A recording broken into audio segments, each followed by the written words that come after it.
Welcome back to Postmortem, the podcast where we examine the darkest corners of crime, history, and the human mind. I'm your host, Stacia, and today we're diving into one of the most infamous unsolved serial killer cases in American history, the Zodiac Killer. This case is filled with brutal murders, cryptic ciphers, eerie letters, and an elusive suspect who taunted the police for years. Despite extensive investigations, forensic advancements, and decades of speculation, his identity remains a mystery. Was he a criminal mastermind? A man hiding in plain sight? Today we dissect the evidence, the victims, the letters, and the suspects in chronological order, piecing together one of the most haunted cold cases of all time. So let's jump right in. Our story begins on December 20th, 1968, at around 11:45 p.m. It was a chilly Friday night in Benicia, California. High school sweethearts Betty Lou Jensen and David Faraday were out on their first date. The two teenagers had stopped at Lover's Lane on Lake Herman Road, a secluded, dark, and quiet place, perfect for young couples looking for privacy. According to the police report, what happened next was nothing short of a nightmare. A car pulled up beside them. A man unseen and unknown stepped out. Shots were fired into the vehicle in an apparent effort to force them out. Jensen exited the vehicle from the front passenger door first, followed by Faraday. Faraday was shot as he emerged from the vehicle. Jensen was then shot as she fled on foot. It was the first date Jensen had ever been allowed on, and the crime shocked the community. The shooting could not be explained by Faraday's family, and Jensen's family was equally dumbfounded. The weapon was a .22 caliber semi-automatic pistol, and the ammunition was Winchester Western Super X copper-coated long rifle. There was no indication of robbery or sexual assault. While there were no witnesses, several vehicles were seen in the area just prior to the local resident Stella Borges discovering the crime scene. While Faraday and Jensen are traditionally considered definite Zodiac victims, there have been many other theories in this case. In the early 1990s, former Vallejo Police Department detective John Lynch said the couple was killed because Faraday had learned of a major drug dealing and had been talking openly about who was involved. Other sources have speculated that Zodiac wasn't responsible because no taunting letters or phone calls were received until months after the murders. However, when Zodiac finally took credit for this attack, he provided many details that were not known to the general public. Perhaps Zodiac's sense of fulfillment following the Faraday-Jensen murders was so strong that he didn't feel the need to immediately brag to the media. For months, police had no leads, no motive, no suspects, but that was just the beginning. Now let's fast forward to July 4th, 1969. It's Independence Day. Fireworks light up the sky in Vallejo, California. Darlene Farron, 22, a young mother and waitress, was sitting in her car with 19-year-old Michael Mazzo at Blue Rock Springs Park.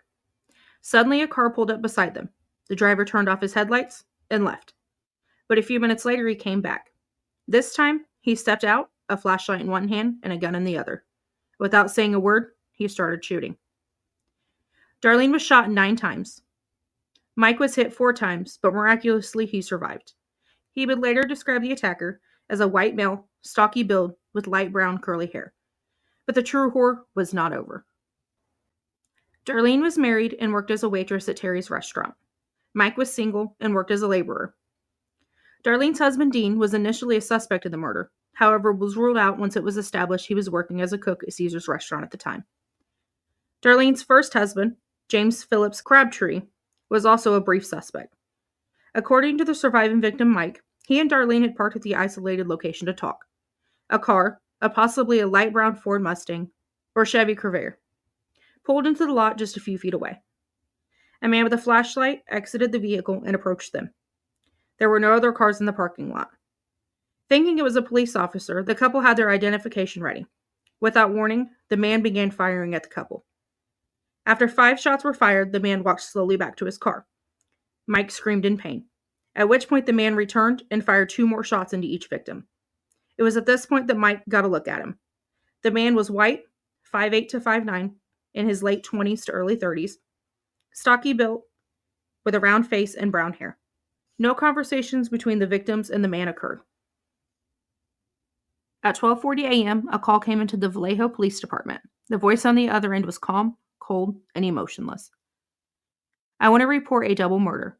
If you go 1 mile east in Columbus Parkway, you will find kids in a brown car. They were shot with a 9mm Luger. I also killed those kids last year. Goodbye. The Zodiac had just introduced himself to the world.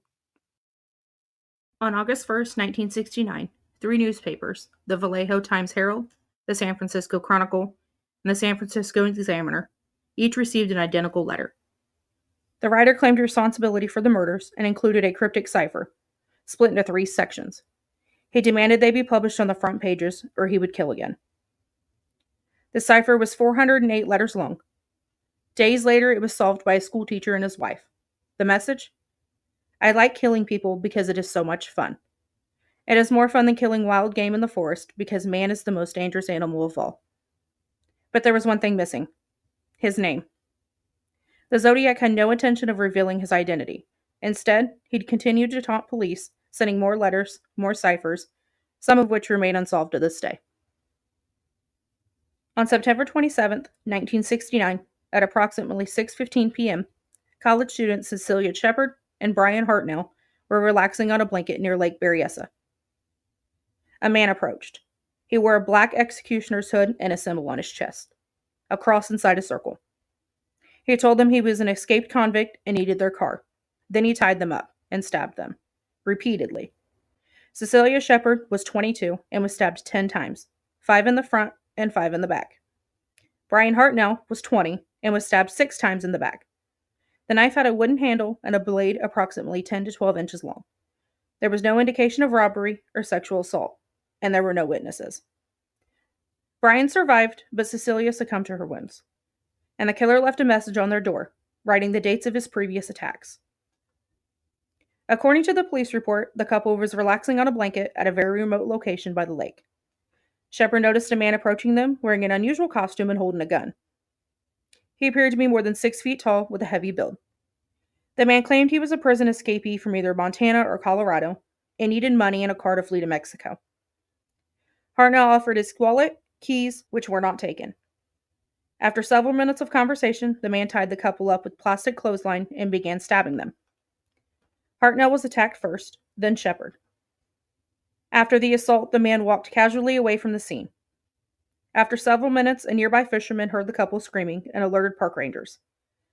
By the time help arrived, Shepard and Hartnell had managed to untie their restraints. It took nearly an hour for an ambulance to arrive, at which time both victims were in critical condition. Just over an hour after the attack, the Napa Police Department received a call from a man claiming responsibility for the stabbing. The call was quickly traced to a phone booth in downtown Napa, and fingerprints were later recovered. Meanwhile, Napa County Sheriff's Department deputies were responding to the crime scene. They found the attacker had written a message on the victim's door.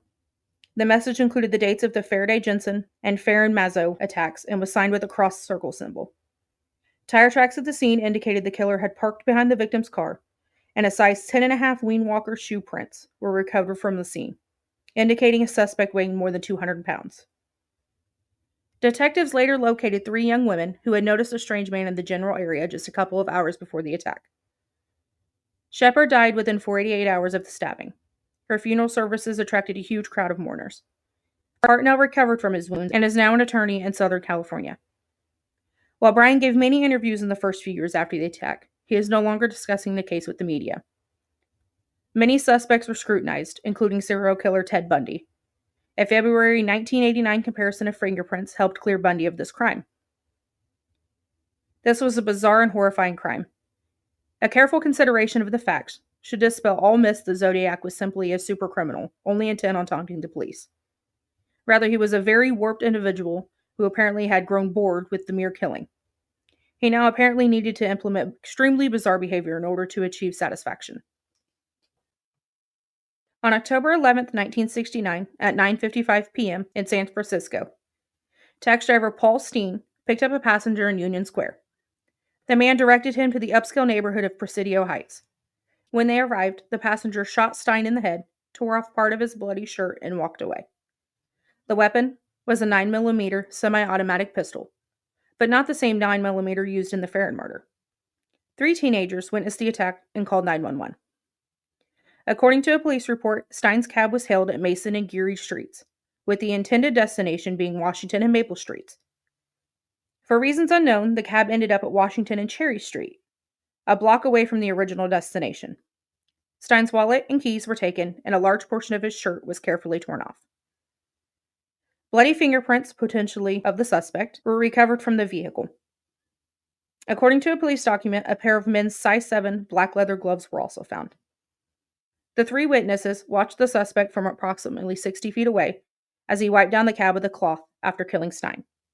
They called the police and described a white male, 25 to 30 years old, 5'8" to 5'9", stocky build, reddish-brown hair worn in a crew cut, and heavy-rimmed glasses with dark clothing.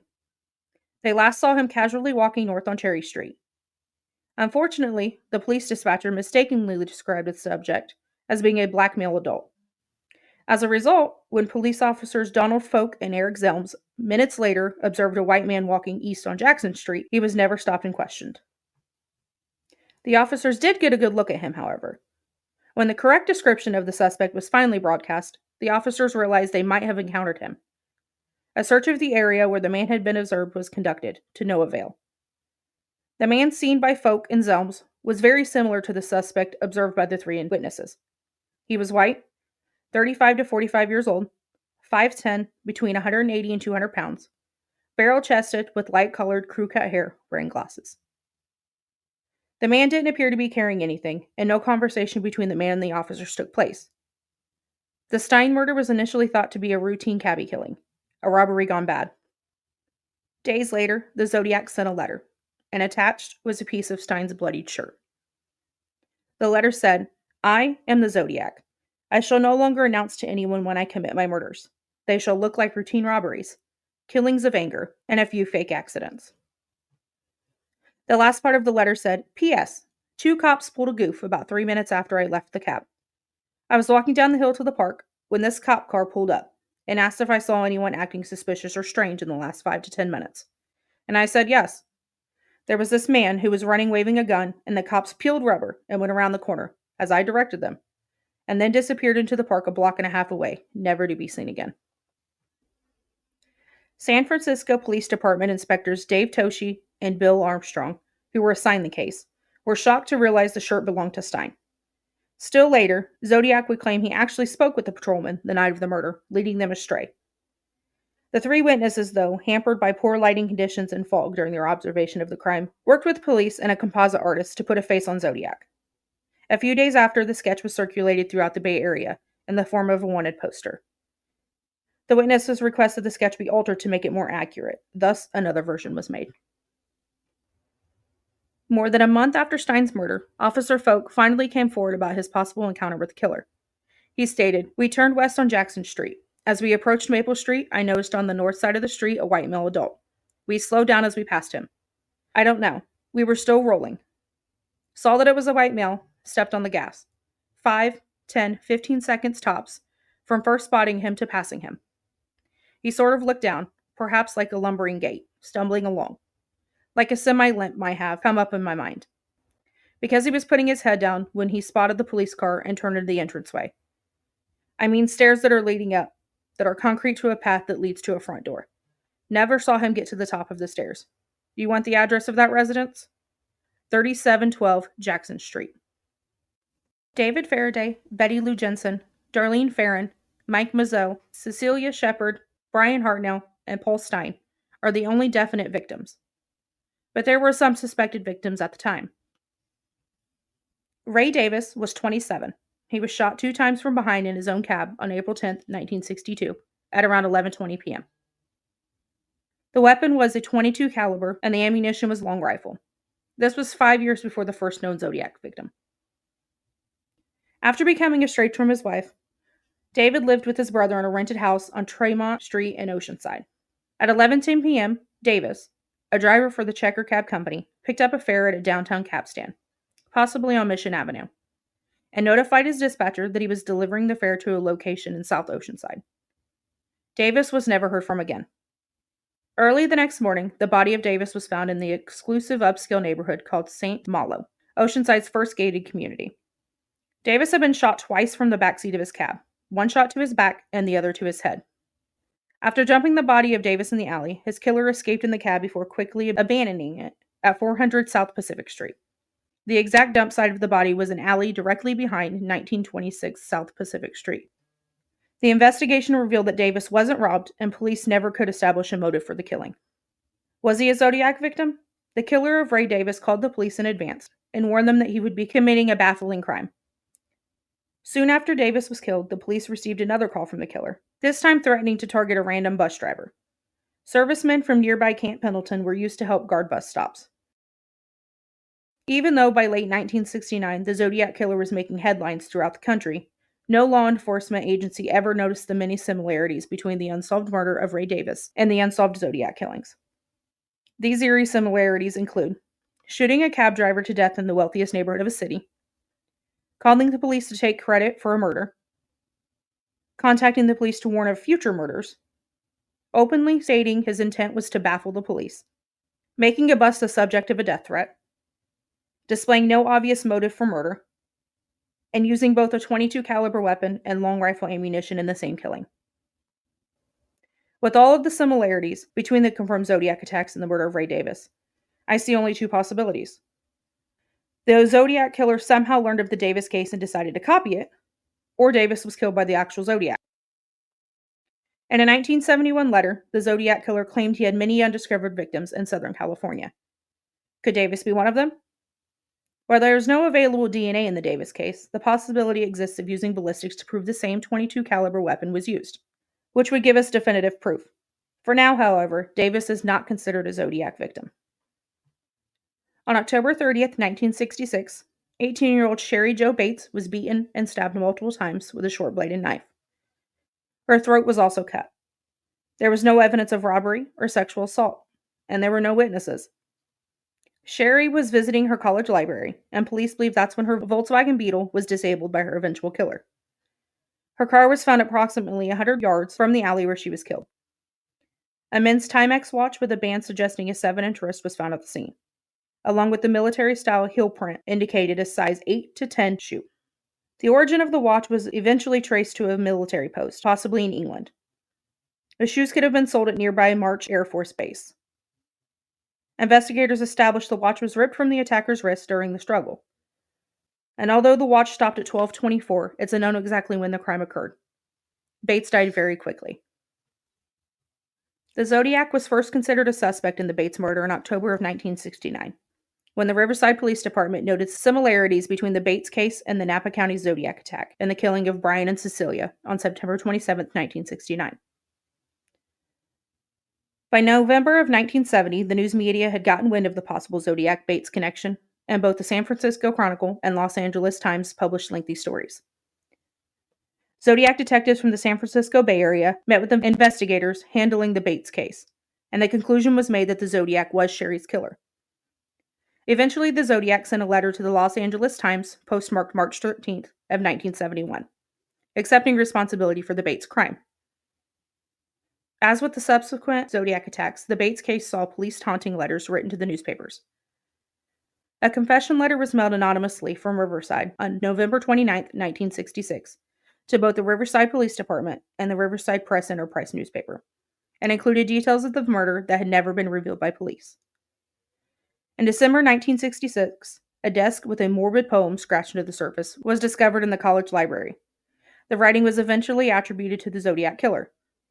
Additionally, 3 other letters, sent anonymously from Riverside on April 30th, 1967, to the above recipients, as well as to the victim's father Joseph, have been attributed to the Zodiac. Our next possible victim was Kathleen Jones. She was 22. Her and her infant daughter were on their way to visit a sick relative in California. A man Jones later identified as Zodiac disabled her car as it was parked along the highway, then kidnapped her and her daughter. There were no witnesses. Jones' car was later found burned about 2 miles from where she claimed to have left it. Kathleen had pulled over because a man in another car had gestured that one of her wheels was wobbling. The man also pulled over and offered to fix the problem, and said he made it worse.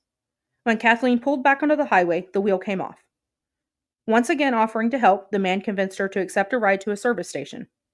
However, the man drove her and her baby around desolated backroads near the town of Tracy for almost 2 hours, threatening to kill them. The man was approximately 30 years old, 5'9", 160 pounds, and had short dark hair, and was wearing heavy rimmed glasses and dark clothing. Clutching her daughter, Kathleen was finally able to escape and found a ride to a nearby town. Once at the police station, she spotted the Zodiac wanted poster and frantically identified him as being responsible for the abduction. Over the next few days, San Francisco's major newspapers, the Chronicle and Examiner, ran stories on the incident. And on July 24th, 1970, Zodiac mailed a letter to the Chronicle, apparently taking credit for the crime. So was she a Zodiac victim? While Kathleen claims her life was threatened, the police report tells a different story. In fact, of the 3 reports I've read, none detail any statements by Kathleen about being threatened in any way. And according to Kathleen, the police officers must have relied on memory when preparing her reports, as they didn't document any of her story while she was present. And even though Zodiac wrote a letter in apparent reference to the incident, he uncharacteristically failed to provide the details that would have clearly established his involvement. That wraps up part 1 of this episode of Postmortem. Today we took a dive into the victims of the infamous Zodiac Killer, but there's still so much more to uncover. Join me next time for part 2, where we'll explore the cryptic Zodiac letters, the prime suspects, and the many theories surrounding this chilling case. Until then, stay curious, stay safe, and stay vigilant. You never know what might be lurking just around the corner.